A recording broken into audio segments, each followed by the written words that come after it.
Okay, well, maybe you're tired of hearing about it, and at least you're going to get your way for a bit. After months of debate, redistricting is dead in Indiana for at least now. So we won't be talking about it for a little while. At least we think. There was not enough support among Republicans in the Senate. Anna Chalker, who's been following the bill's journey, tells us what led to this vote and what's next now. Anna, good morning. Good morning, ladies. You know, we've heard for months the bill's hardest roadblock would have been in the Senate, and that's what we saw yesterday. And many senators said they thought the vote would be tight, but what came as a shock to many was that it was not close at all.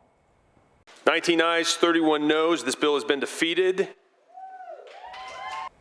31 noes and 19 yeses. That was the final vote. So that means 21 Republicans joined the 10 Democrats to end the mid-decade redistricting debate. And this came more than after 3 hours of passionate speeches on both sides of this issue.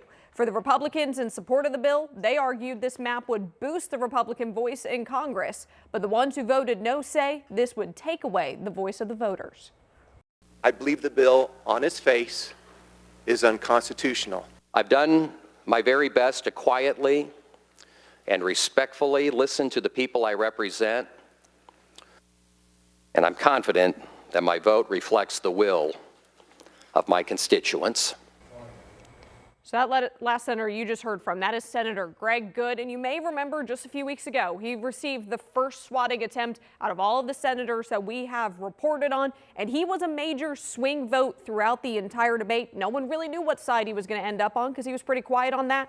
He ended up voting no, one of the 21 Republicans who voted no. So since this bill died yesterday, that means for the next few months, redistricting's off the table. They cannot bring this up throughout the rest of the session. The regular session still has until about February or March.